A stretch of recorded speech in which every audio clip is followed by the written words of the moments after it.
Assalamualaikum warahmatullahi wabarakatuh. Perkenalkan, nama saya Mumtazatul Zahwa dengan NIM 2320110080 dari kelas C5HKI yang akan menjawab dari tugas soal UTS mata kuliah Fikih Muamalah yang diampu oleh Bapak Haji Fuad Riyadi LC MAG. Langsung saja pada soal yang pertama. Soal yang pertama adalah definisi fikih.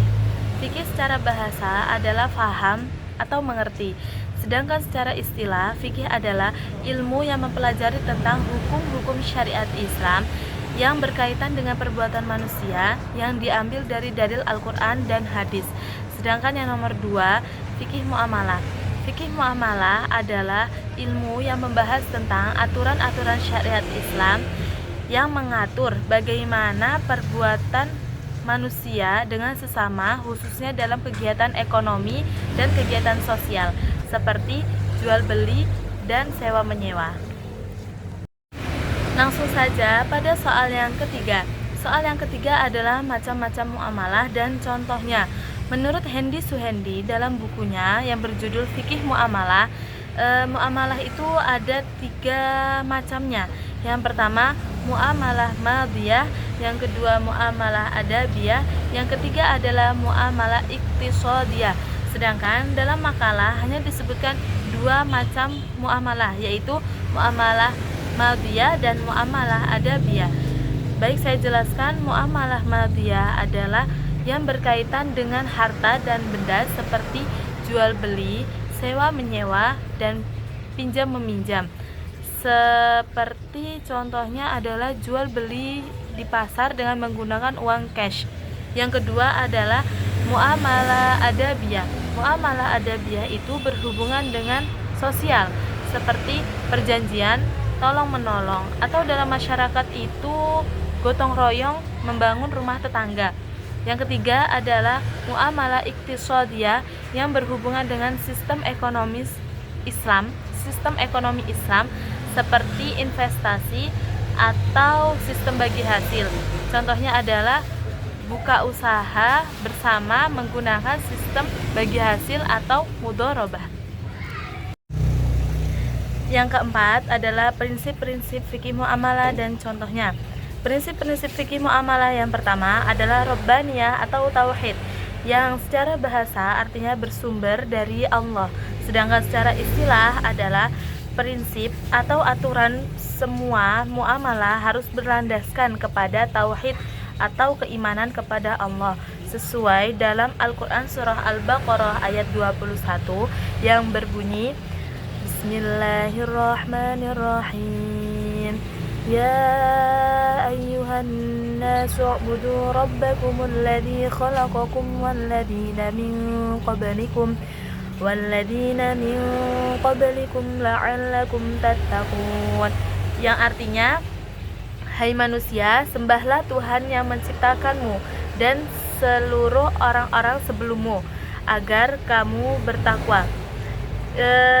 Keterkaitan dalam Al-Quran surah tersebut adalah semua kegiatan dalam muamalah harus berlandaskan atau harus sesuai dengan perintah Allah dan Rasulnya. Jadi tidak bisa dilakukan hanya karena akal semata. Contoh aplikasinya adalah bertransaksi dengan jujur dan menghindari riba, karena Allah sudah melarang riba dalam Al-Quran. Selanjutnya adalah prinsip adalah, yang secara bahasa artinya adalah seimbang. Nah, secara istilah adalah berarti itu harus menempatkan sesuatu pada tempatnya atau memperlakukan semua pihak dengan adil, sesuai dalam Al-Quran surah An-Nahl ayat 90 yang berbunyi Bismillahirrahmanirrahim. Innallaha ya'muru bil 'adli wal ihsani wa ita'i dzil qurba wa yanha 'anil fahsya'i wal munkari wal baghi ya'idukum la'allakum tadhakkarun, yang artinya adalah Allah menyuruh kita untuk berbuat adil dan berbuat kebajikan, Keterkaitan dalam Al-Quran surah tersebut adalah kita harus selalu berbuat adil kepada siapapun dan tidak merugikan salah satu pihak. Contoh dalam aplikasinya adalah seorang penjual tidak boleh menipu timbangan dan seorang pembeli harus membayar atau bertransaksi sesuai dengan kesepakatan. Yang ketiga adalah prinsip insaniyah atau secara bahasa adalah manusiawi. Sedangkan secara istilah adalah muamalah, berarti memperhatikan nilai-nilai kemanusiaan dan menghormati hak orang lain, seperti dalam Al-Quran surah Al-Hujurat ayat 13 yang berbunyi Bismillahirrahmanirrahim. Ya ayyuhan nasu inna khalaqnakum min dzakarin aw unsa wa ja'alnakum syu'uban wa qabaila lita'arafu. Inna akramakum 'indallahi atqakum. Innallaha 'alimun khabir.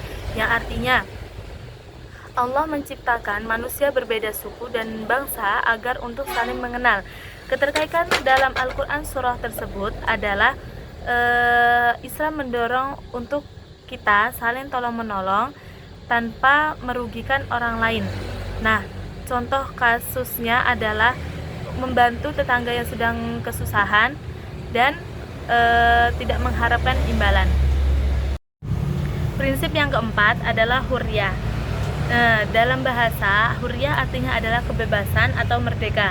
Sedangkan dalam istilah adalah kebebasan setiap orang untuk memilih transaksi atau usaha asalkan sesuai dengan syariat Islam dan tidak melanggarnya. Nah, sesuai dengan Al-Quran surah Al-Baqarah ayat 256 yang berbunyi Bismillahirrahmanirrahim.